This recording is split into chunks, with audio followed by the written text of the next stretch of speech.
carikan nama buat anak ini. Karena nama adalah doa, nama adalah harapan. Mudah-mudahan nanti jangan cuma lihat lagi viral ini drama Korea kasih Lee Min Ho atau siapa itu nama lagi. Orang tua itu mengharapkan doa, tidak ada yang lain. Sampai-sampai dikatakan ada malaikat yang memukul orang tua di dalam kubur setiap hari. Suatu waktu, siapa yang ada pukulan ini, libur ini malaikat. Kemudian bertanya, kenapa engkau tidak memukulku? Kata malaikat, listighfari waladika laka. Karena ada istighfar anakmu untukmu hari ini. Waktu kelak nanti di hari kiamat ada orang tua yang dibangkitkan, dia melihat apa indah istana yang Allah berikan kepadaku. Ya Allah, dari mana semua ini ya Allah? Padahal amalku kan sedikit.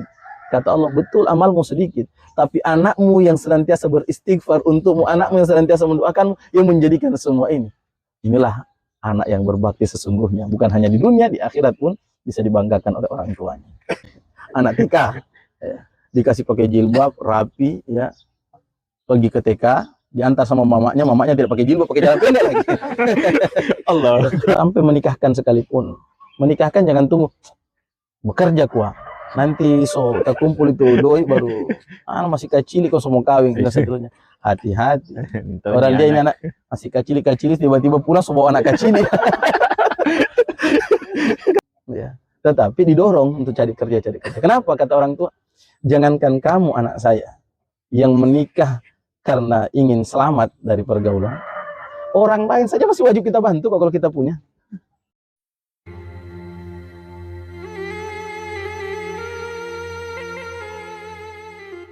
Insya Allah semakin menarik ini Ustadz. Ya, dengan ini masih banyak juga pertanyaan. Selanjutnya Ustadz, apa ganjaran bagi orang tua yang menyia-nyiakan anaknya Ustadz dalam Islam Ustadz? Iya, ganjaran.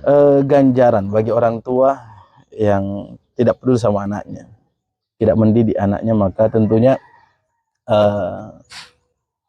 nanti akan susah untuk mempertanggungjawabkan di hadapan Allah tentunya. Seperti bagaimana saya tadi katakan bahwa kullu mauludin kullukum ra'in wa kullukum mas'ulun an ra'iyati. Setiap kalian pemimpin dan akan diminta pertanggungjawaban atas apa yang kalian pimpin. Kalau dia tidak peduli sama anak-anaknya, maka dia tidak akan bisa mempertanggungjawabkan. Kalau tidak bisa mempertanggungjawabkan di hadapan Allah, maka tentu ganjarannya adalah murka Allah Subhanahu wa taala. Itu di akhirat. Di dunia jangan harap jadi anak berbakti. Jangan terlalu bermimpi anak saya harus berbakti kepada orang tuanya, anak saya harus begini kepada bapaknya. Ini kok anak tidak sopan sekali sama ibu dan bapaknya. Memang Tuhan tidak mengarahkan ke sana. Dulu pernah di zaman Umar bin Khattab radhiyallahu taala anhu, ada seorang bapak datang mengadu. Ya Umar, anakku ini anak durhaka, ya Bapak dengar. Dia datang, tolong kasih pelajaran dulu tapi anak. Betul-betul begal ini anak. Datang kepada Umar bin Khattab. Kemudian kata Umar, panggil anakmu kemari. Ketika anaknya datang, Umar bin Khattab mau memberikan pelajaran kepada anak ini. Anak ini mengatakan, tunggu ya Amirul Mukminin. Itu kata bapak saya. Sekarang saya mau bertanya, sebenarnya adakah hak anak terhadap orang tuanya? Adakah hak saya terhadap bapak saya? Dia mengatakan, tentu ada. Tidak ada, bukan hanya hak orang tua terhadap anak, tapi anak juga punya hak terhadap orang tua, yang orang tua wajib memberikan perhatian kepada anaknya. Kata anak tadi, apa ya Amirul Mukminin? Dia mengatakan yang pertama, ayyakhtara lahu umman salihah. Dia memilihkan ibu yang solehah. Ibu yang solehah. Yang kedua, wa ayyusammihi isman hasana. Dia berikan nama yang baik. Itu hak anak. Dan yang ketiga, ayyu'allimahu syai'an minal Qur'an. Diajari anaknya Al-Qur'an. Yang pertama, ayyakhtara lahu umman salihah. Dia harus pilihkan ibu yang baik. Jadi, sebelum anak ini lahir, tanggung jawab orang tua untuk memilihkan calon ibu buat anaknya. Bukan berarti nanti udah ada yang janda, bukan. Sebelum orang menikah, ketika lihat seorang perempuan, jangan lihat, oh ini cocok untuk saya. Harusnya orang juga lihat, cocok tidak untuk jadi ibu dari anak-anak saya. Iya, jadi kan tungkahul mar'a li arba'. Wanita dinikahi deh karena 4. Daya tarik wanita itu 4. Li jamaliha, wa li nasabiha, walimalih walidiniha. Karena kecantikannya, karena nasabnya, karena hartanya, karena agamanya. Fadfar bidzatid din taribat yadak. Pilih agamanya. Kalau mau selamat, pilih agamanya. Kenapa? Kalau mungkin kalau cuma foto orang lihat, ini gagak so selesai. Tetapi kalau orang ini cocok tidak ini perempuan begini, pakaiannya seksi, rambutnya pirang, pergaulannya ya ketemunya di jalan dan orang, cocok buat kita. Tetapi kira-kira bisa tidak dia mendidik anak-anak saya ke depan? Jadi harus selektif dari ini. Makanya kan ada sampai ada ungkapan, didiklah anakmu 25 tahun sebelum dia lahir. 25 tahun sebelum dia lahir. Maka didiklah anakmu 25 tahun sebelum dia lahir. Maksudnya apa? Didik dirimu sendiri, karena nanti ke depan anakmu akan mencontoh orang tuanya. Ya, jadi sebelum menikah orang sudah harus pilihkan calon ibu, bukan hanya calon istri. Ya. Kemudian yang kedua, yusammihi isman hasana. Berikan nama yang baik, karena nama adalah doa. Antum masih berapa bulan lagi? 8 bulan lebih lah ya. Baru Allah 1 bulanan ini. Ya. Jadi sudah harus cari-cari nama sekarang. Kira-kira anak saya, antum cita-citakan anak ini seperti apa? Carikan nama buat anak ini.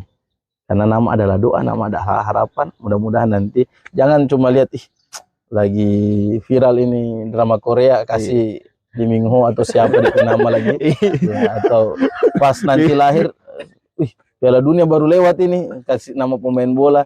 Berarti cita-citanya cuma hanya jadi pemain bola. Ya. Jadi harus pilihkan nama yang baik. Kemudian pendidikan utama adalah pendidikan agama. Nah, tiba-tiba anak ini mengatakan, ya Amirul Mukminin, engkau sudah mengatakan bahwa ada 3 hak anak terhadap orang tua yang demi Allah 3-tiganya kita tidak dapati. Pertama, dituntut balik. Kita papa itu hari jatuh cinta sama seorang wanita yang cantik, beragama Majusi, dan dia adalah seorang budak tetapi agak tidak waras. Karena dia jatuh cinta, dia merdekakan, kemudian dia nikahi. Cuma 1 malam. Setelah malam itu, dia sudah puas, dia tinggalkan. Setelah dia tinggalkan, ternyata ibu saya hamil. Dan lahirlah saya. Jadi bukan karena agamanya, karena kecantikannya dia nikahi. Kemudian yang kedua, dia tidak memberikan nama yang baik untuk saya. Masa dia kasih nama saya Ju'lan. Ju'lan itu bahasa Arab dari walang sangit. Nama binatang kecil terbang yang bau. Itulah nama saya. Itu karena saking jengkelnya bapak saya sama istrinya, anaknya dikasih nama Ju'lan. Walam yu'allimni syai'an minal Qur'an, dan dia tidak pernah mengajari satu huruf pun dari Al-Qur'an. Tidak. Maka apa kata Amirul Mukminin? Setelah menghadap anak ini, dia menghadap DP papa, kemudian mengatakan, laqad aqaqta waladaka qabla an yu'iqqaka. Sesungguhnya engkau telah durhaka kepada anakmu sebelum dia durhaka kepadamu. Jadi kita lah yang mendidik anak ini menjadi durhaka, tidak memberikan hak-hak anak, tidak memberikan kepedulian terhadap anak, tidak memberikan nama yang baik terhadap anak, tidak memberikan pendidikan yang baik terhadap anak. Maka inilah yang menjadikan anak kita durhaka. Makanya jangan heran nanti ketika orang di hari kiamat kok tidak ada manfaat sama sekali dari orang pe anak. Orang di dalam kubur mengharapkan transferan doa dari anak, tidak ada. Kenapa? Memang kita tidak pernah mengarahkan anak kita untuk mendoakan kita. Kita hanya mengharapkan bagaimana kehidupan di dunia dia baik sepeninggal kita. Kita bekerja, kumpul uang, bagaimana anak saya bisa bertahan hidup ya dengan harta warisan yang kami berikan. Kemudian tidak berpikir bagaimana kita nanti setelah meninggal dunia. Dalam kubur orang tua itu mengharapkan doa, tidak ada yang lain. Yeah. Sampai-sampai dikatakan ada malaikat yang memukul orang tua di dalam kubur setiap hari. Suatu waktu, siapa yang ada pukulan ini, libur ini malaikat. Kemudian bertanya, kenapa engkau tidak memukulku? Kata malaikat, listighfari waladika laka. Karena ada istighfar anakmu untukmu hari ini. Maka betapa beruntungnya orang tua yang senantiasa mendidik anaknya untuk berbakti, mendidik anaknya untuk agama. yang senantiasa mendoakan orang tuanya ketika di alam kubur. Kalau orang selama ini hanya berpikir dunianya, bagaimana pekerjaannya, bagaimana kehidupannya dan seterusnya, nanti orang pe anaknya ndak sholat, orang tambah dapat bagi dalam kubur, orang pe anak bikin dosa, orang yang dapat bagi dalam kubur dan seterusnya. Jadi didiklah anak kita untuk betul-betul akan menjadi amal jariah. Suatu waktu kelak nanti di hari kiamat ada orang tua yang dibangkitkan, dia melihat apa indah istana yang Allah berikan kepadaku. Ya Allah, dari mana semua ini ya Allah? Padahal amalku kan sedikit. Kata Allah, betul amalmu sedikit, tapi anakmu yang senantiasa beristighfar untukmu, anakmu yang senantiasa mendoakanmu, yang menjadikan semua ini. Inilah anak yang berbakti sesungguhnya. Bukan hanya di dunia, di akhirat pun bisa dibanggakan oleh orang tuanya. Wallahu a'lam. Masya Allah. Semakin menarik ya. Dari teman-teman gimana? Ada pertanyaan? Dari batas kewajiban orang tua terhadap anak, mungkin apakah dalam Islam ada batasnya, sampai umur berapa kewajiban orang tua mendidik anak kan? Anak itu kan ada kalau yang saya pernah dengar ada batasnya akil balik. Apakah memang sebatas itu Islam memberi tanggung jawab orang tua terhadap anak? Gimana? Ya. Tentunya kalau batasan-batasan dalam pendidikan itu tidak ada batas. Bagi kami nggak ada batas. Kenapa? Karena namanya nasihat menasihati itu sampai mati. Ya, kan di antara hak anak kan yang pertama kalau ketika dia lahir diakikah, kemudian diberikan pendidikan, kemudian didoakan, yang terakhir dinikahkan. Itu menjadi kewajiban orang tua mengarahkan anak untuk menikah. Dan pernikahan itu adalah satu fase pendidikan dari orang tua terhadap anak. Jadi tidak ada batasan bahwa anak mau menikah terserah, anak mau bikin dosa, mau ini, maka sudah bukan kita punya tanggung jawab, kecuali perempuan ya. Tapi perempuan pun orang tua, meskipun perempuan ini lebih wajib taat kepada ibunya daripada wajib taat kepada suaminya daripada orang tuanya, tetapi orang tua masih punya kewajiban memberikan nasihat. Tidak ada istilah putus, kita tanggung jawab putus. Mungkin tanggung jawab nafkah putus, tapi tanggung jawab dalam menasihati tetap wajib untuk dinasihati. Ya, jadi kita memberikan nasihat kepada anak-anak kita tanpa batasan usia, sampai kapanpun. Sudah menikah, sudah punya anak sekalipun, orang tua ketika melihat anaknya tidak sholat, umpamanya, anak sudah punya anak belum sholat, orang tua tetap masih wajib untuk memberikan nasihat. Nasihati anak-anaknya. Bukan kata di Yakub bertanya kepada anak-anaknya, ya. Padahal anaknya tentu sudah dewasa semua ini. Ketika Yakub sudah menjelang sakaratul maut, mungkin sudah punya cucu, ya. Tetapi masih bertanya, mata buduna min ba'di, apa yang kalian sembah sepeninggalku? Na'budu ilaha wa ilaha abaika dan seterusnya. Jadi tidak ada batasan. Nasihati kapanpun, tapi mungkin ya paling yang tidak dilakukan adalah memberikan hukuman fisik barangkali ya, yang harus bijak ketika kita memukul, kira-kira ini somolawang atau nyanda ya. Karena kan ada satu ungkapan banyak disandarkan kepada Rasul padahal itu tidak benar. La'ibhu sab'an wa adibhu sab'an wa sahibhu sab'an. Fase pendidikan itu bermain bersama anakmu 7 tahun pertama, ajari adab 7 tahun kedua, bergaul dengannya 7 tahun ketiga. Jadi 7 tahun pertama perlakukan dia selayaknya sebagai seorang raja di rumah. Bahkan dikatakan di antara hak anak itu tidak boleh ada sudut di rumah. Kalau ini kan bukan sudut ranjang, sudut lemari. Kenapa? Kalau anak ini tatoki, berdarah DP kepala, bukan ini yang salah, DP papa yang salah.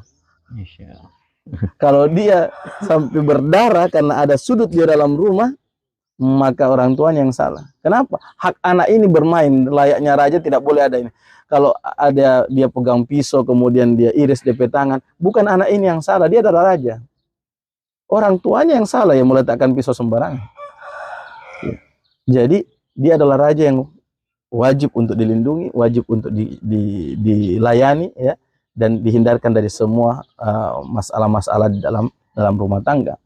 Kemudian yang kedua, adibuhu sab'an. Ajari dia adab, hukum-hukum di 7 tahun kedua. Dan ini sejalan dengan sabda Rasul tadi, muru auladakum bisawhum abna'u sab'in. Perintahkan anakmu sholat ketika usia 7 tahun. Jadi diajari sholat itu di usia 7 tahun. Diajari halal dan haram itu di usia 7 tahun. Diajari apa namanya, adab-adab itu di usia 7 tahun. Jangan terlalu balik sekarang. Anak-anak TK pakai jilbab. Jilbab yang rapat syar'i lagi. Anak TK ya, dikasih pakai jilbab rapi ya, pergi ke TK, diantar sama mamanya tidak pakai jilbab, pakai celana pendek lagi. Allah, kan banyak itu ya toh. Silakan kunjungi TK-TK yang ada. Jangan TK RA Raudatul Atfal ya. DP mama baru bangun tidur antar anak ke sekolah kasih pakai jilbab, DP mamanya pakai jilbab. Diantar sana. Jadi ini agak terbalik. Jadi di 7 tahun pertama, oh sudah diajari, oh lucu sekali anaknya kau pakai jilbab. Nanti justru di usia dia 7 tahun kedua sudah tidak diajari. Sudah tidak diajari jilbab, sudah tidak diajari sholat, tidak diajari. Justru ini salah. Yang pertama itu bermainlah bersama, kasih senang-senang ini anak 7 tahun pertama. 7 tahun kedua perlakukan dia layaknya tawanan perang. Tidak boleh begini, tidak boleh begitu, harus begini, harus begitu. Aturan-aturan berlaku di sini. Bahkan kan sampai usia 10 tahun boleh dipukul. Kalau memang sudah keterlaluan ya. Tidak mau. 7 tahun kedua. Jadi usia 7 sampai 14 tahun itu layaknya tawanan perang. Setelah itu 7 tahun ketiga 14 sampai 21 tahun perlakukan dia seperti teman, sahabat. Teman curhat, diajak bergaul, diajak diskusi. Bahkan Bapak mau beli oto, kira-kira oto warna apa? Anak itu merasa dihargai sekali. Ya, dimintai pendapat, Bapak mau ke sana, Bapak mau kemari. Sudah bisa diajak diskusi anak-anak. Senang sekali orang anak-anak. Merasa bahwa oh, kalau ini 3-3-nya sudah berjalan, maka di usia setelah 21 tahun, orang mau lepas ini anak sudah aman. Dia mau cari kesenangan di luar, sudah didapati di 7 tahun pertama. Mau mendapati kehidupan yang keras di luar, sudah didapati 7 tahun kedua, dia sudah dididik semuanya. Sehingga dia menikah setelah itu sekalipun sudah, insya Allah pendidikan dia sudah dapati semua. Ya, sehingga orang hendaknya memperhatikan fase-fase pendidikan anak ini. Sampai menikahkan sekalipun, menikahkan jangan tunggu bekerja kuat. Nanti so terkumpul itu doi baru masih kecil kok semua kawin dan seterusnya. Hati-hati. Orang dia ini anak masih kecil tiba-tiba pulang semua anak kecil. kecil. Tetapi ketika dia disuruh pacaran tapi tidak boleh kawin. Nah, ini bahaya. Saya terus terang ambil contoh kita dalam circle rumah tangga, ada keluarga saya kalau sudah lulus SMA rata-rata suruh kawin. Nikah. Kenapa? Pendidikan orang tua seperti itu. Bapak saya ketika saya tanya kenapa harus menikahkan anak di usia yang belum punya pekerjaan, kan lulus SMA kita belum kerja. Saya bilang, ya itulah tanggung jawab orang tua. Kan belum punya kerja, kalau belum punya kerja, ya nanti kita yang bantu. Jadi bapak pun masih membantu. Saya ingat waktu saya kuliah masih dapat transferan. Saya kuliah, lepas kuliah anak sudah 2. Lepas S1 anak sudah 2, masih dapat transferan lagi. Ya. Tetapi didorong untuk cari kerja. Kenapa? Kata orang tua, jangankan kamu anak saya yang menikah karena ingin selamat dari pergaulan, orang lain saja masih wajib kita bantu kok kalau kita punya. Masa ada anak mau selamatkan pergaulannya, mau selamatkan akhlaknya, mau selamatkan akidahnya, harus anak kan so kawin berarti lepas tanggung jawab. Jangan kamu, orang lain saja masih kita wajib bantu. Jadi nikah orang tua masih membantu, mertua masih membantu, alhamdulillah masih banyak. Ya, karena satu fase pendidikan, tetapi tidak berarti dimanjakan.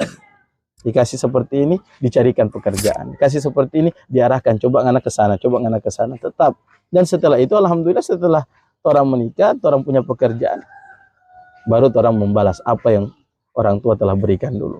Jadi seperti itu.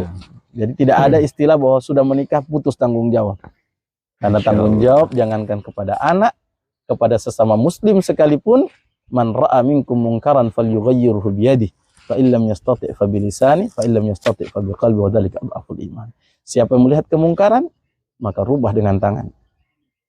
Tidak mampu dengan tangan karena kita tidak punya power dan tidak punya wewenang untuk itu, maka rubah dengan lisan. Tidak mampu dengan lisan, rubah dengan hati. Dengan hati, dengan cara mengingkari dosanya dan senantiasa mendoakan.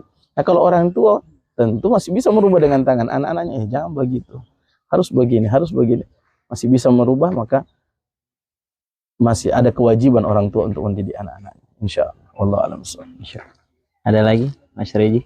Kalau Ana di sini Ustaz, Ya. ingin nanya agak berbalik. Iya, iya. Bagaimana kita yang sudah menikah ini Ah. bisa berbakti kepada orang tua?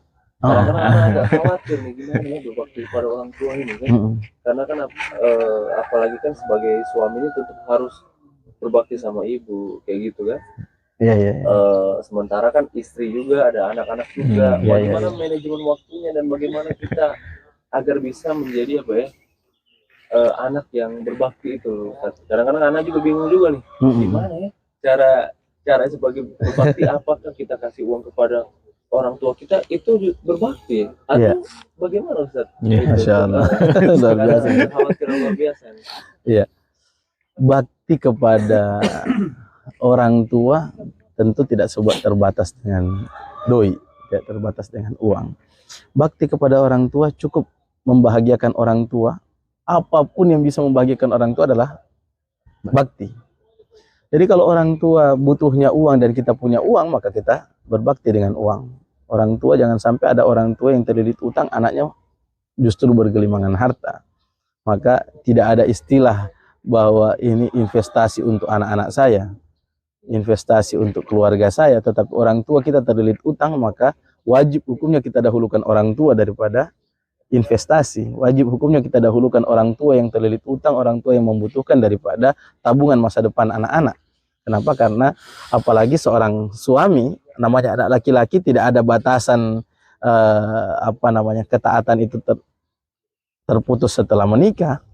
Ya tetap wajib untuk berbakti kepada orang tua. Kalau istri kan tentunya baktinya sudah harus berbelok kepada imamnya, kepada kepala rumah tangganya. Tetapi istri pun ketika punya uang pribadi, dia tetap memberikan kepada orang tuanya kalau dari segi harta. Kemudian dia senangnya apa? Senang kalau orang liburan, pulang, menghibur orang tua. Maka orang sempatkan waktu. Kalau toh tidak sempat karena keterbatasan dana, umpamanya kita tidak bisa berkunjung ke orang tua semasa dia membutuhkan kita, maka berikanlah penjelasan yang baik kepada orang tua bahwa mohon maaf saya belum ini tapi saya ada niat dan seterusnya. Pokoknya bagaimana menenangkan hati lah, menenangkan hati orang tua kita bahwa keinginan untuk berbakti itu sangat besar. Dan yang paling terakhir tentunya doa. Tanpa dirasakan langsung oleh orang tua bakti kita dalam doa kita, tetapi pasti Allah Subhanahu wa taala mendengarkan orang berdoa dan Allah akan memberikan impact ya namanya memberikan ijabah dari doa tersebut yang dirasakan langsung oleh orang tua kita. Ya, jangankan masih hidup, di dalam kubur saja orang tua akan merasakan, oh ternyata anakku memberikan doa, mengirimkan